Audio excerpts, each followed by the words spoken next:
বৃহন্নলাদের মানবিক উদ্যোগ অব্যাহত। বন্যায় বিপর্যস্ত মানুষের পাশে নিজেদের সাধ্যমতো সাহায্য করছেন বৃহন্নলা, ঝুমুর সাহা, পূজা পুরকায়স্থ সহ অন্যান্যরা। গন্ডাছড়া, অমরপুর, উদয়পুরে ত্রাণ বিতরণের পর আবার ঝুমুররা পৌঁছলেন গন্ডাছড়া।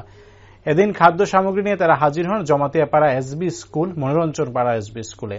এই ত্রাণ শিবিরে স্থানীয় প্রায় 2 শতাধিক জাতি উপজাতি মানুষ আশ্রয় নিয়েছেন এই ত্রাণ শিবিরে। এদের খাবার দিলেন বৃহন্নলারা। চাল, ডাল, সবজি সহ বিভিন্ন খাবার সরবরাহ করেন তারা জানালেন নিজেদের সাধ্যমতো দুর্গত মানুষদের ত্রাণ দিচ্ছেন। বৃহন্নলাদের এই উদ্যোগে যথেষ্ট খুশি মানুষজন।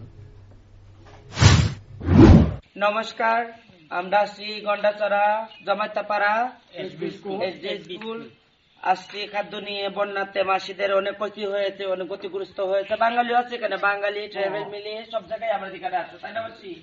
তো আসছি আমরা খাদ্য বিতরণ করতে। যতটুকু পারে আমাদের পক্ষ থেকে আমরা মাসিরা এই যে দোকান থেকে আমরা কালেকশন নিই, একটা বিয়ে শাদীর পাওনা নিই, এটা থেকে গুছিয়ে রেখে আমরা যতটুকু পারি আমাদের সবকিছু নিয়ে আসছি মাসিদের দেওয়ার জন্য। আমরা এই তো দেখো জল, তেল যাই আছে আমরা নিয়ে আসছি মাসিদের দেওয়ার জন্য, বিতরণ করার জন্য। আমরা সব মাসিরা আসছি, যে কোনো বন্যাতে আমরা যাচ্ছি, অমরপুর, নতুন বাজার, গন্ডাছড়া, কোনো জায়গায় বাদ নেই, সব জায়গায় আমরা যাচ্ছি। সবাই ওদের পাশে থাকো, সবাই এগিয়ে আসো। সবাইকে নমস্কার।